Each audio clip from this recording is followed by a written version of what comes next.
প্রিয় বাংলাদেশ,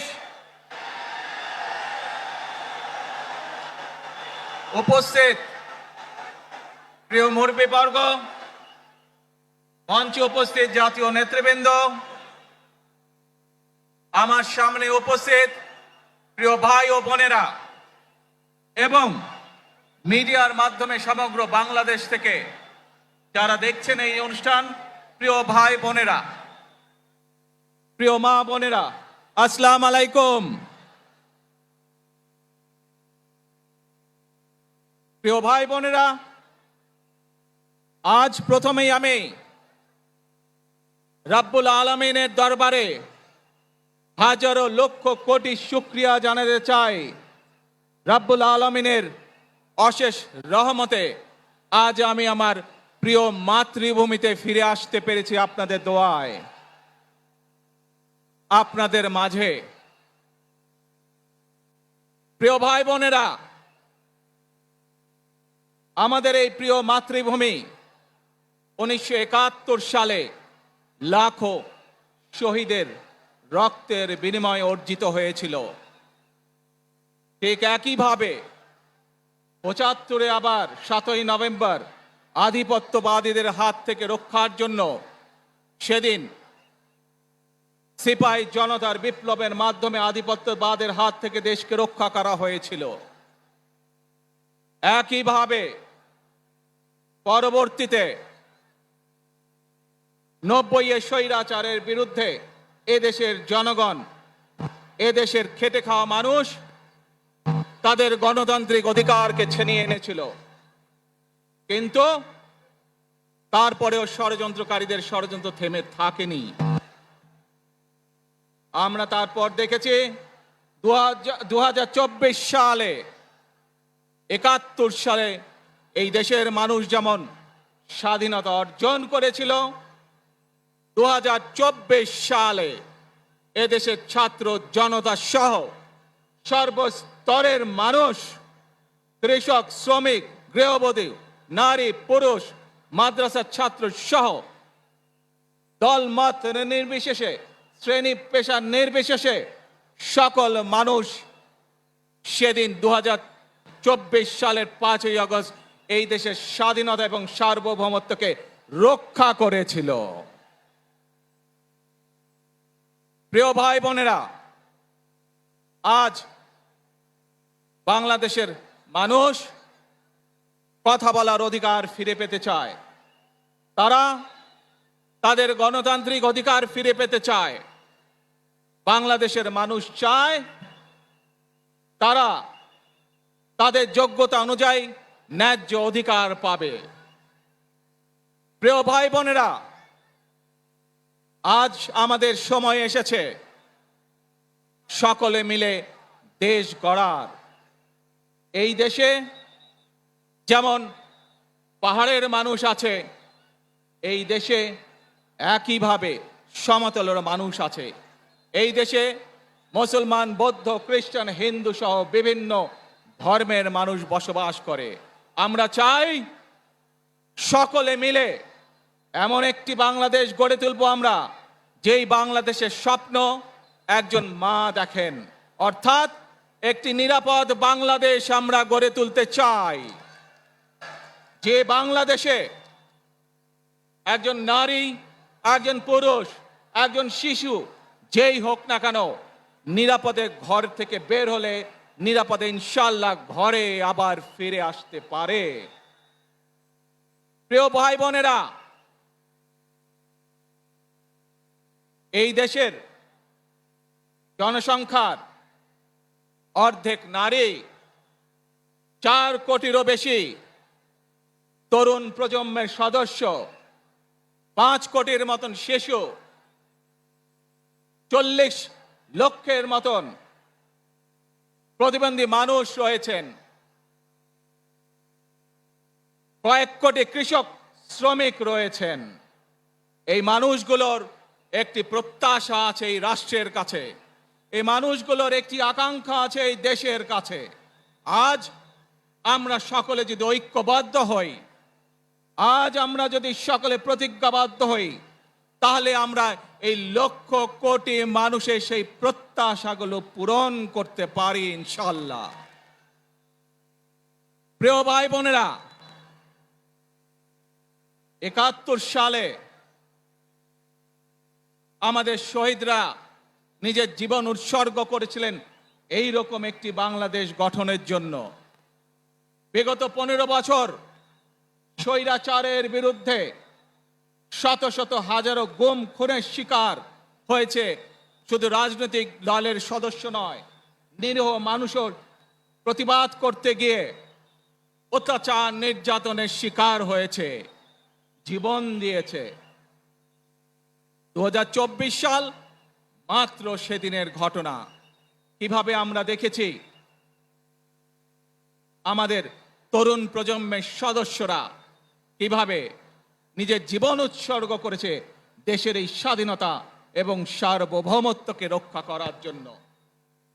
প্রিয় ভাই বোনেরা, কয়েকদিন আগে এই বাংলাদেশের 24-এর আন্দোলনের এক সাহসী প্রজন্মের এক সাহসী সদস্য ওসমান হাদিকে হত্যা করা হয়েছে। ওসমান হাদি শহীদ হয়েছে। প্রিয় ভাই বোনেরা, ওসমান হাদি চেয়েছিল এই দেশের মানুষের জন্য গণতন্ত্র প্রতিষ্ঠিত হোক, এই দেশের মানুষের গণতান্ত্রিক অধিকার প্রতিষ্ঠিত হোক, এই দেশের মানুষ তাদের গণতান্ত্রিক এবং অর্থনৈতিক অধিকার ফিরে পাক।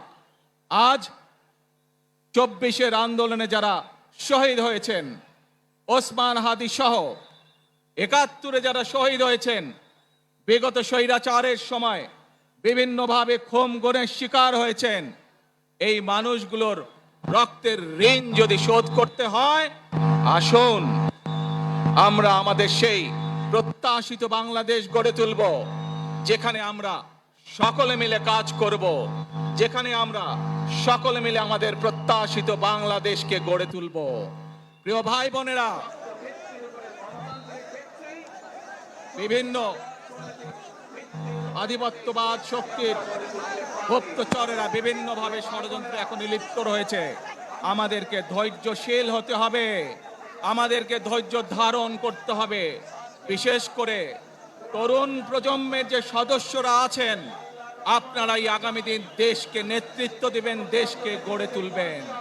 এই দায়িত্ব তরুণ প্রজন্মের সদস্যদেরকে আজ গ্রহণ করতে হবে, যাতে করে এই দেশকে আমরা সুন্দরভাবে গড়ে তুলতে পারি।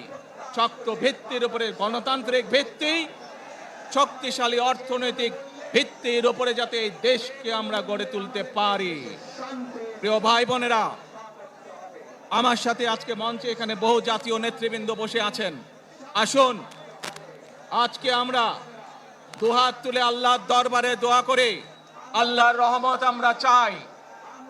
যে সকল জাতীয় নেতৃবৃন্দ এই মঞ্চে আছেন, মঞ্চের বাইরে যে সকল জাতীয় আরো নেতৃবৃন্দ আছেন, আমরা সকলে মিলে এই দেশকে নেতৃত্ব দিয়ে আমাদের বাংলাদেশের জনগণের প্রত্যাশিত সেই বাংলাদেশকে আমরা গড়ে তুলতে চাই। আমাদেরকে যে কোনো মূল্যে আমাদেরকে এই দেশের শান্তি শৃঙ্খলা রক্ষা করতে হবে। যে কোনো উস্কানির মুখে আমাদেরকে ধীর শান্ত থাকতে হবে। প্রিয় ভাই বোনেরা, আমরা দেশের শান্তি চাই, আমরা দেশের শান্তি চাই, আমরা দেশের শান্তি চাই। প্রিয় ভাই বোনেরা, মার্টিন লুথার কিং নাম শুনেছেন না আপনারা? নাম শুনেছেন তো আপনারা?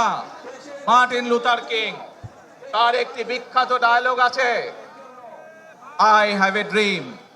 আজ এই বাংলাদেশের মাটিতে দাঁড়িয়ে আপনাদের সকলের সামনে আমি বলতে চাই, বাংলাদেশ জাতীয়তাবাদী দলের একজন সদস্য হিসাবে আপনাদের সামনে আমি বলতে চাই, I have a plan for the people of my country, for my country. আজ এই পরিকল্পনা দেশের মানুষের স্বার্থে, দেশের উন্নয়নের জন্য, দেশের মানুষের ভাগ্যের পরিবর্তনের জন্য যদি সেই প্ল্যান, সেই কার্যক্রম, সেই পরিকল্পনাকে বাস্তবায়ন করতে হয়।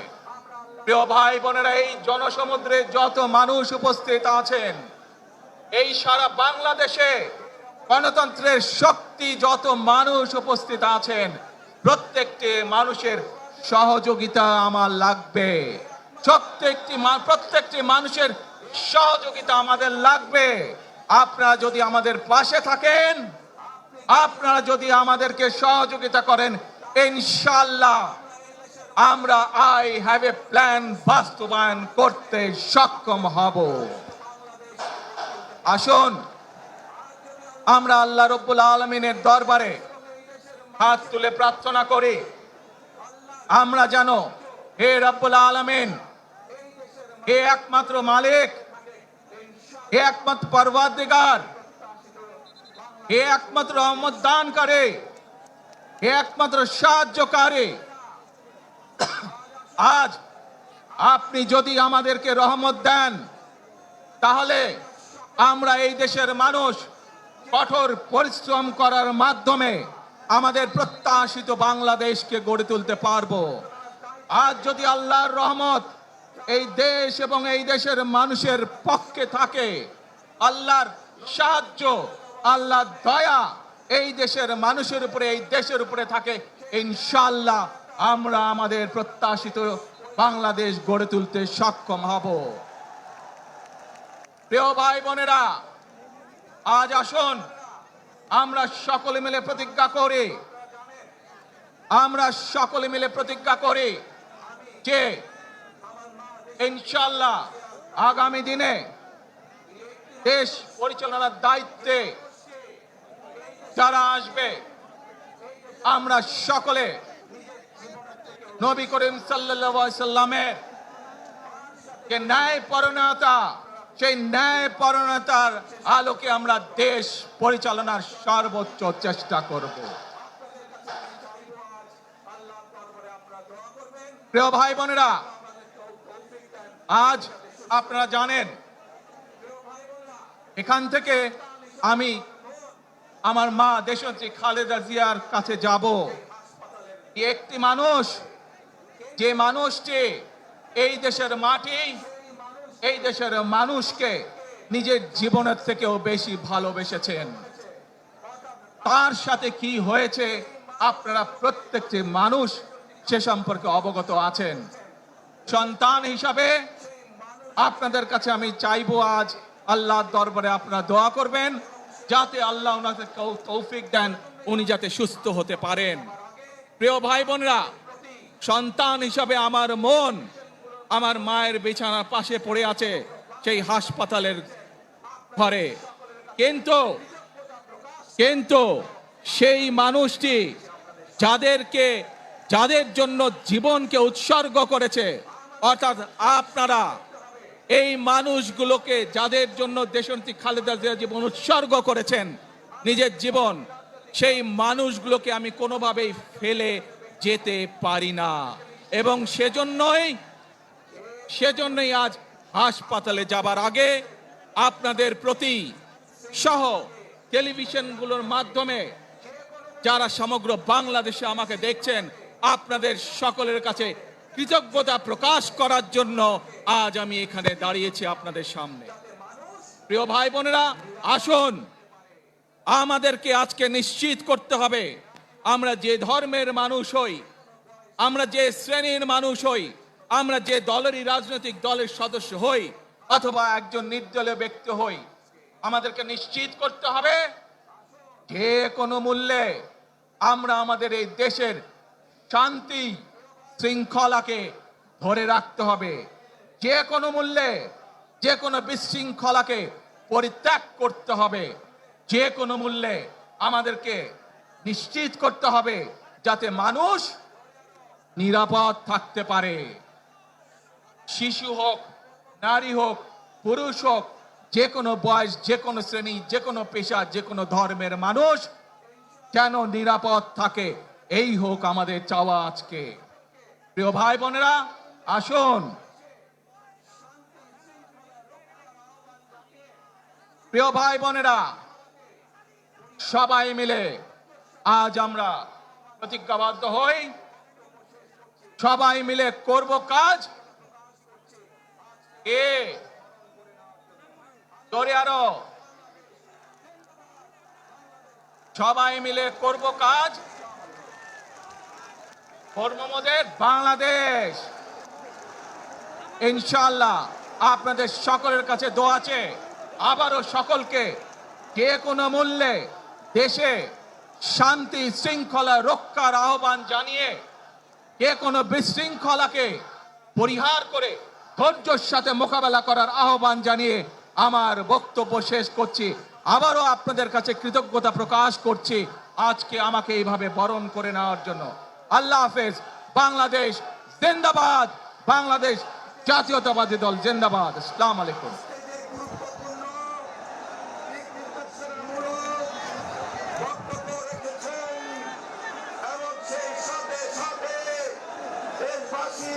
কৃতজ্ঞতা প্রকাশ করেছেন, সেই জন্য আমরা ভারপ্রাপ্ত চেয়ারম্যান জনাব তারেক রহমানকে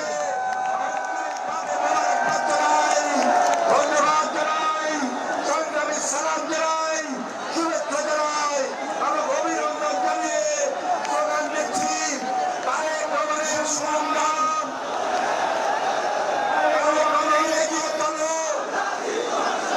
আমরা আছি তোমার সাথে। মনে রাখবেন, we have a plan, we have a plan for the people and for the country. ইনশাআল্লাহ আমরা সেই প্ল্যান বাস্তবায়ন করব।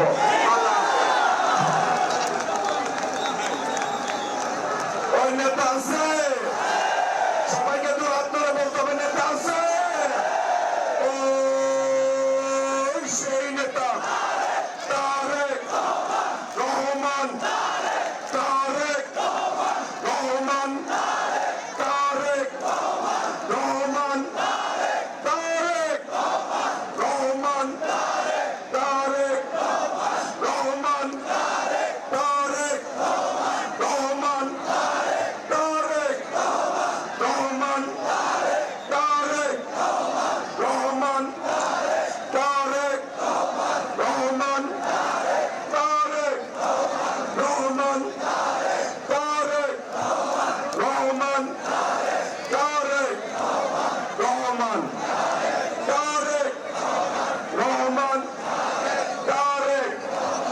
রহমান, তারেক রহমান, তারেক রহমান, তারেক রহমান, খালেদা জিয়া, খালেদা জিয়া, খালেদা জিয়া, তারেক রহমান, তারেক রহমান, তারেক রহমান, তারেক রহমান। প্রিয় সমাবেশ, আমাদের ভলান্টিয়ার প্লাস দলীয় ত্যাগী নেতা কর্মীর প্রতি উদাত্ত আহ্বান, ভারপ্রাপ্ত চেয়ারম্যান জনাব তারেক রহমান এই মুহূর্তে মঞ্চ থেকে তিনি নেমেছেন এবং সরাসরি এবারকার হসপিটালে যাবেন। রাস্তার দুই পারে আপনারা যেখানে আছেন আপনার যাওয়ার ক্ষেত্রটা তৈরি করে দিবেন। আমি বিনয়ের সঙ্গে আপনাদেরকে অনুরোধ করছি, আপনারা সবাই ভারপ্রাপ্ত চেয়ারম্যান জনাব তারেক রহমান এখনই এবারকার হসপিটালে যাবেন। এবারকার হসপিটালে যাওয়ার ক্ষেত্রে আপনাদের আন্তরিকতা, আপনাদের সহযোগিতা বিশেষভাবে প্রয়োজন। আমরা আজকে সারা বাংলাদেশ থেকে যারা এসেছেন, দূর দূরান্ত থেকে বিভিন্ন ইউনিট, সাধারণ মানুষ, উৎসবের জনতা, তারেক রহমানের পক্ষ থেকে আপনাদের সবাইকে সংগ্রামী সালাম এবং বিপ্লব অভিনন্দন জানাচ্ছি। এই সাথে সাথে আপনাদের প্রতি আহ্বান, আপনারা আমাদের ভারপ্রাপ্ত চেয়ারম্যান জনাব তারেক রহমান উনি এখন সরাসরি এবারকার হসপিটালে যাবেন। সেখানে আপসের দেশের খালেদা জিয়া স্বাভাবিক কারণে আর সঙ্গে ছেলের দেখা হবে। সেই আবেগ আত্মক একটা নিরক পরিস্থিতি আপনারা সর্বাত্মক সহযোগিতা করবেন, যাওয়ার ক্ষেত্রটা তৈরি করে দেবেন। আপনাদের প্রতি আপনাদের আহ্বান জানাচ্ছি প্লিজ। এবং দলের যে সকল নেতা কর্মী আপনারা এখনো দাঁড়িয়ে আছেন, উনি যাওয়ার ক্ষেত্রে দুই সাইডে এমন ভাবে দাঁড়িয়ে থাকবেন যেন উনি সহজে ওনার গাড়িতে যেতে পারেন এবং এখান থেকে তিনি সরাসরি এবারকে হসপিটালে যাবেন এবং এবারকে হসপিটালে সেখানে চেয়ারপারসন আপুসুর দেশনেত্রী ডক্টর খালেদা জিয়া বেশি অসুস্থ মায়ের সঙ্গে দেখা করতে যাবেন আমাদের কাছে আপ্লুত হওয়ার বিধারক পরিস্থিতি সেখানে স্বাভাবিক কারণেই দ্রুতজনক সেখানে তিনি যেতে পারেন সেজন্য আমরা সর্বাত্মক সহযোগিতা করব। আমি আপনাদের প্রথমে আহ্বান জানাচ্ছি, আপনারা যেখানে আছেন গাড়িগুলো যাওয়ার ক্ষেত্রে এই যে মোটর বাইকটা যাওয়ার ক্ষেত্রে মোটর সর্বাত্মক সহযোগিতা করবেন। আপনাদের সবাইকে আপুসিন দেশনেত্রী বেগম খালেদা জিয়া বিষয় খুব বেশি অসুস্থ, মায়ের সঙ্গে দেখা করতে যাবেন। একটা আবেগ, একটা আপ্লুত হওয়ার ঘটনার হৃদয় বিদারক পরিস্থিতি সেখানে স্বাভাবিক কারণেই দ্রুতজনক সেখানে তিনি যেতে পারেন, সেই জন্য আমরা সর্বাত্মক সহযোগিতা করব। আমি আপনাদের প্রতি উদাত্ত আহ্বান জানাচ্ছি, আপনারা যেখানে আছেন গাড়িগুলা যাওয়ার ক্ষেত্রে এই যে মোটর বাইকটা যাওয়ার ক্ষেত্রে পথে যাওয়ার ক্ষেত্রে সর্বাত্মক সহযোগিতা করবেন।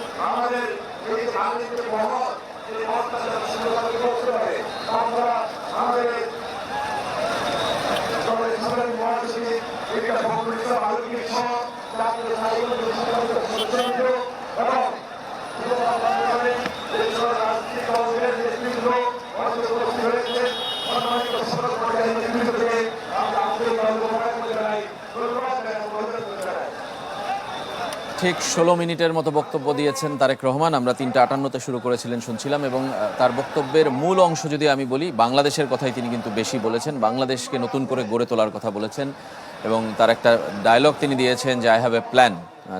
তার একটা পরিকল্পনা আছে বাংলাদেশকে আবার নতুন করে গড়ে তোলার জন্য, যদিও সেক্ষেত্রে আগে নির্বাচনে বিজয়ী হয়ে সরকার গঠন করতে হবে, তারপরে অন্য পথও আছে, কিন্তু সেটাই নিশ্চয়ই সবচেয়ে সেরা পথ। মঞ্জু, এই মুহূর্তে মঞ্চ থেকে বারবার যেটা ঘোষণা দেয়া হচ্ছে সেটা হচ্ছে যাতে রাস্তাটা একটু ছেড়ে দেওয়া হয়, কারণ তারেক রহমান তার মা যিনি চিকিৎসাধীন রয়েছেন এভারকেয়ার হাসপাতালে, যেখানে সমাবেশ হলো তার খুব দূরে নয়, কিন্তু এই যে ভিড় আমরা দেখছি আসলে সকাল থেকে এটা ঠেলে তার পক্ষে সেখানে যাওয়া বেশ দুষ্কর। তাই যারা এসেছেন কাছে যাওয়ার চেষ্টা করছেন, ছবি তোলার চেষ্টা করছেন, তাদের সবার প্রতি আসলে মঞ্চ থেকে বারবার একটাই আহ্বান করা হচ্ছে যাতে তারা রাস্তাটা ছেড়ে দেন, তারেক রহমান যাতে খুব দ্রুতই এখান থেকে বেরিয়ে এভারকেয়ার হাসপাতালে যেতে পারেন।